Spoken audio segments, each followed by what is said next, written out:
wish those women would completely disappear from my life." The bitterly worded entry in Burt Lancaster's private diary, later publicly disclosed by his grandson, Bill Lancaster, stunned all of Hollywood. In those private writings, Burt did not hesitate to name the actresses he hated most, a complete contrast to the benevolent persona the public once admired. Some he accused of spreading rumors of his on-set harassment, causing him to lose an important role. Others had drawn him into a contentious love triangle, turning him into an object of jealousy for all of Hollywood. And one even revealed to the press his Sammy's dating with a famous male actor, forcing Lancaster to face the harsh wave of discrimination prevalent in that decade. Ultimately, which stars did Burt Lancaster name, and who truly left the deepest wound in his life? 1. Sophia Loren, the Italian goddess who dared to refuse. Burt Lancaster. In 1961, the whole of Madrid seemed to explode when the film crew for El Cid arrived in Spain. This was an epic blockbuster that European press called the biggest film of the decade, featuring two major names: Burt Lancaster, the man Hollywood hailed as a symbol of power, and Sophia Loren, the Italian goddess who was driving all of Europe wild. Everyone believed this combination would be a perfect synergy, but the behind-the-scenes reality was a tense tragedy. According to an article in La Sampa, that September, Burt Lancaster appeared daily at the Ritz Madrid hotel where Lauren and her team were staying. He didn't just bring vibrant bouquets of red roses. He even hired a flamenco band to stand beneath her balcony throughout the afternoon, serenading Lauren.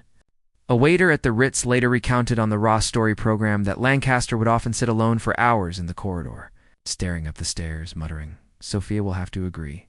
She can't keep refusing."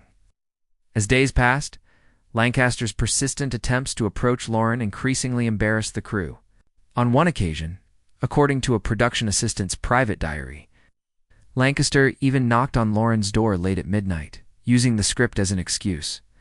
Lauren did not open the door, and the next morning she recounted in the makeup room, "I saw him standing outside in the corridor, not moving for an entire hour. It truly gave me the chills." This news quickly leaked out, becoming a sensational topic in the Madrid tabloids. Not stopping there, Burt Lancaster consistently appeared at every party Sophia attended. A reporter from El País noted that at one reception, Lancaster always tried to wedge himself next to Lauren, telling frivolous stories just to capture her attention. But Sophia would coldly turn away, only offering a polite social smile in response. The climax came at a dinner party at the Palacio de Bellas, where Lauren spoke frankly to a friend. And the story quickly reached the reporters. "I came here to make a film, not to be a conquest in Burt Lancaster's collection." That refusal spread at lightning speed. Variety called it the most public humiliation of Lancaster's career. The Hollywood Reporter emphasized that Sophia Loren did what no Hollywood woman dared to do: flatly reject one of the most powerful men in the world. American television constantly broadcast the story, turning Lancaster from an invincible icon into a defeated figure in the public eye. Consequently, the atmosphere on the El Cid set became thick with discomfort. Director Anthony Mann often had to stop takes because as soon as Lancaster and Lauren made eye contact, they would immediately turn in opposite directions. A Los Angeles Times reporter described the film's backdrop with a haunting phrase: "It was the harshest winter right in the middle of the Spanish summer." For Lancaster, a man famously arrogant, Lawrence's coldness was nothing short of a fatal stab to his pride. He was accustomed to adoration and reverence, but Sophia Loren was the exception. The woman who dared to say no, even when the whole world thought she should smile. From then on, Burt Lancaster no longer saw Sophia Loren as a colleague, but as the Italian goddess who had publicly shamed him before all of Hollywood. This scandal not only cost him a friendly co-star, but also left a psychological scar that made Lancaster guarded, difficult, and defensive in his later relationships. Yet the shock named Sophia Loren wasn't the end. Before the audience could forget the icy gaze Lauren gave Lancaster in Madrid, he immediately stepped into another confrontation. This time it wasn't silent coldness, but a legendary kiss on a Hawaiian beach that turned into a nightmare, astonishing all of Hollywood.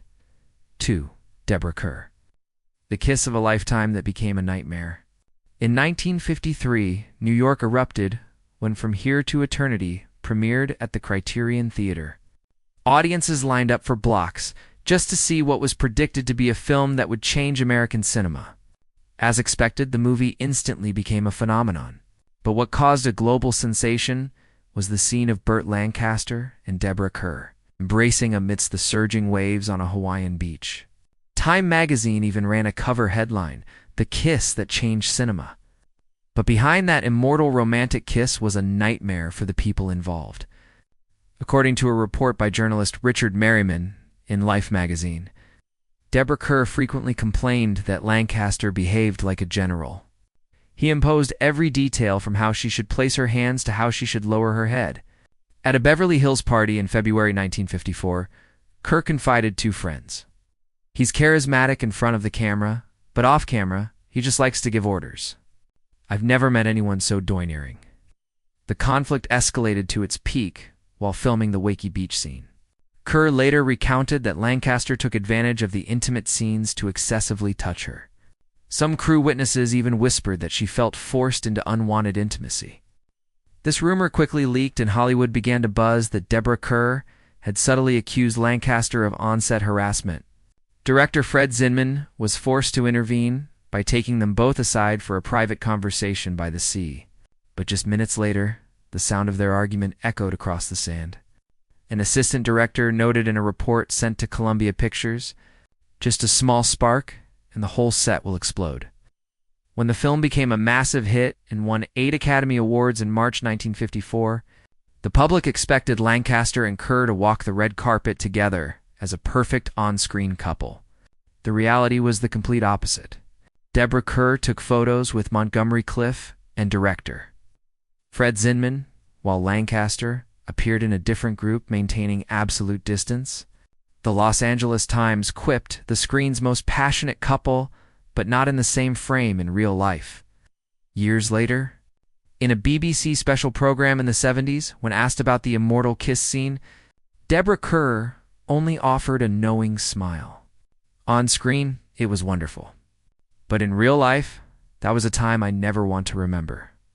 That veiled statement only further convinced the public that behind the legendary kiss was a scandal that was never explicitly written down. This bitter truth left a paradox. What the audience saw as the most beautiful moment was the darkest memory for those involved. Burt Lancaster and Deborah Kerr created an eternal film scene, but they also etched their names into one of the most strained relationships in Hollywood history. And before the public could recover from the shock of Sophia Loren's cold refusal and reel from the nightmare kiss with Deborah Kerr, another scandal erupted. This time it wasn't a rumor, but a fleeting bitter affair with Rita Worth, Hollywood's goddess of glamour, who turned from a lover into an enemy in the blink of an eye. 3. Rita Worth, the goddess of glamour who turned a lover into an enemy. Mention Rita Hayworth and audiences of Hollywood's Golden Age immediately recall the image of the goddess of glamour with fiery red hair in 1946's Gilda. She once captivated millions of men, from aviation magnate Howard Hughes to Prince Ali Khan. But few would have guessed that Burt Lancaster was also among Rita's list of admirers. The tragedy was that their relationship quickly turned from sweet lovers to bitter enemies, even dragging them both into noisy financial lawsuits. According to the notorious columnist Luella Parsons of the Los Angeles Examiner in the summer of 1952, Lancaster and Worth were spotted leaving a lavish party at the Beverly Hills Hotel. The grainy photos of them together immediately appeared on the front page with the headline, "Hollywood's New Power Couple." At the time, Lancaster was basking in the success of The Crimson Pirate, and Worth was gaining attention for a affair in Trinidad. Both were at their peak, and this romance rumor was nothing short of a media bomb. Initially, Lancaster appeared madly infatuated. He frequently appeared at Rita's villa on North Tahini Drive, bringing Dom Perignon champagne and gigantic bouquets of red roses. A paparazzo for Photoplay magazine even captured the moment Lancaster kissed Worth's hand right outside her house, and that photo made the cover, causing a stir for weeks. But then the dark side began to emerge.